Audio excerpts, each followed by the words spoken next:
Bismillahirrahmanirrahim. Alhamdulillah.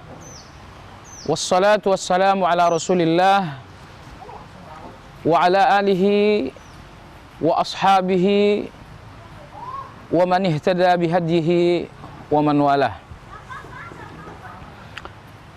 Sahabat, di antara kisah inspiratif yang pernah dilaporkan oleh majalah Qiblati adalah sebuah kisah seorang ibu yang hidup di antara dua orang anak yang sangat menyayanginya. Selama bertahun-tahun, sang ibu hidup dengan seorang anak yang bernama Nasim. Dan Nasim ini punya seorang kakak, katakan namanya Ahmad.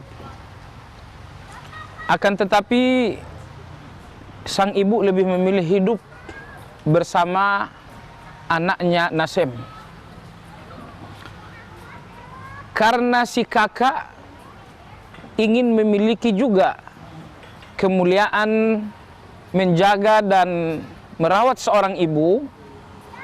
Maka ia berkali-kali meminta kepada sang adik agar diberi kesempatan untuk hidup bersama ibu, untuk merawat, untuk menjaga, atau bahkan untuk memanjakan sang bunda. Dengan berbagai alasan, sang adik berusaha untuk mempertahankan sang bunda. Akhirnya masalah ini sampai ke pengadilan setempat. Hakim memanggil kedua anak bersama dengan ibu. Setelah masing-masing kedua belah pihak mengajukan argumentasi, hakim tidak dapat mengambil kesimpulan akan bersama siapakah ibu ini selanjutnya. Walhasil, hakim mencoba bertanya kepada seorang ibu tersebut. Siapa tahu ibu ini punya pendapat yang dapat membantu hakim untuk menemukan sebuah keputusan yang pas untuk kedua anak tersebut. Hakim bertanya, ibu melihat bagaimana perang argumentasi antara kedua putra ibu. Keduanya berebut kemuliaan menjaga dan hidup bersama ibunya. Apakah ibu memilih salah satu dari keduanya? Jika jawabannya iya, lalu siapakah dia? Apakah ibu memilih Ahmad ataukah ibu memilih Nasim? Ibu yang sangat cerdas ini menyampaikan sebuah kata, sebuah jawaban yang boleh jadi tidak pernah terpikir oleh hakim tersebut. Ibu ini mengatakan, Nasim adalah mata kananku,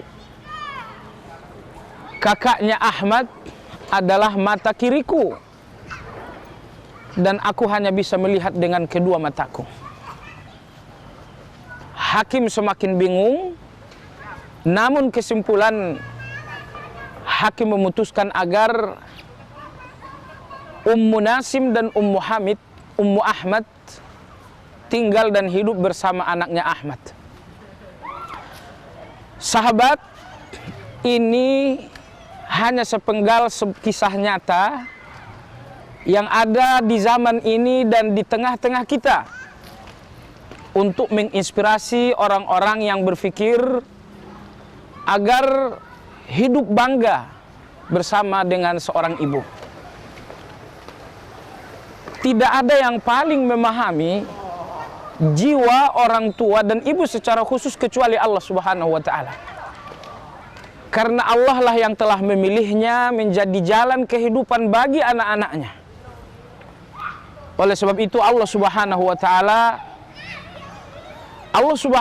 Ta'ala mengajarkan sejumlah adab, sejumlah sopan santun yang mesti dipegang oleh setiap anak dalam berinteraksi dengan orang tuanya.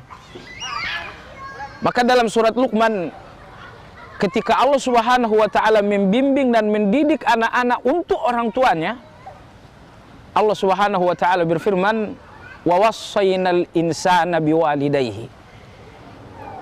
Kami telah berwasiat kepada setiap manusia agar berbuat baik kepada orang tuanya. Sahabat, saya ingin Anda menggarisbawahi firman Allah, "Wa wassayna." Kami wasiatkan kepada manusia agar berbuat baik kepada orang tuanya. Kalimat wassayna yang berarti kami wasiatkan kepada setiap anak memiliki bobot yang luar biasa. Maksud saya bahwa kadang-kadang seorang anak berjuang untuk berbakti, berbuat baik kepada orang tuanya di satu sisi, tapi di sisi lain kadang-kadang orang tua ini begitu sulit untuk dapat diurus oleh anaknya.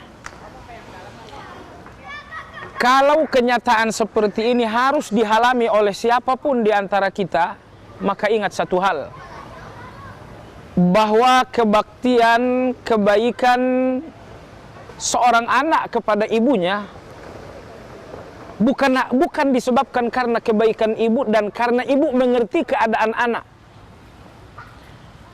tetapi karena hal itu merupakan wasiat Allah Subhanahu wa taala. Sekali lagi, setiap kali Anda tertantang oleh sejumlah rintangan berbakti kepada orang tua, yang pertama kali Anda camkan bahwa kebaktian kepada orang tua, sikap baik kepada orang tua adalah wasiat Allah Subhanahu wa taala kepada setiap anak. Dan berbakti kepada orang tua dalam agama kita adalah jalan surga. Maka Nabi SAW dalam sebuah hadis sahih mengatakan, fa innal jannata tahta qadamaiha. Nabi menyampaikan hadis ini ketika seorang sahabat mohon izin kepada Nabi ikut berjihad dan berperang. Nabi SAW mengatakan, kembalilah untuk orang tuamu, berbuat baik dan bahagiakanlah ia, karena surga ada di bawah telapak kakinya. Tidak ada satu agama dan satu peradaban manapun yang memberikan bahasa seperti ini kepada setiap anak untuk menginspirasi mereka agar berbuat baik kepada ayah, ibu, dan ibu secara khusus. Namun agama ini betul-betul bersumber dari Allah yang paling memahami perasaan dan kejiwaan setiap orang tua. Agama ini mengatakan bahwa surgamu setiap anak ada di bawah telapak kaki ibumu. Oleh sebab itulah, di antara pintu surga ada yang bernama birrul walidain. Pintu surga birrul walidain. Kalau saya dan Anda semua termasuk orang yang dimudahkan Allah, dihidayahi oleh Allah untuk hidup menjadi anak-anak yang berbakti kepada orang tua, untuk menjadi anak-anak yang menjadi kebahagiaan dan kepuasan bagi orang tua, menjadi anak yang diridhoi oleh kedua orang tua, jika itulah saya dan Anda, berarti Anda punya peluang dan harapan untuk memasuki surga Allah melalui sebuah gerbang yang agung, namanya adalah bab birril walidain, pintu berbakti kepada kedua orang tua. Sahabat, saya dan Anda rapuh untuk betul-betul menjadi baik kepada orang tua, tetapi minta kekuatan dari Yang Maha Kuat. Berdoalah kepada Allah agar hidayah selalu menaungi kita, agar Allah selalu memberi kita kekuatan lahir dan batin untuk membahagiakan orang tua kita, untuk berbakti kepada mereka. Barakallahu li wa lakum wa jazakumullahu khairan. Subhanakallahumma bihamdika, asyhadu an la ilaha illa anta astaghfiruka wa atubu ilaik.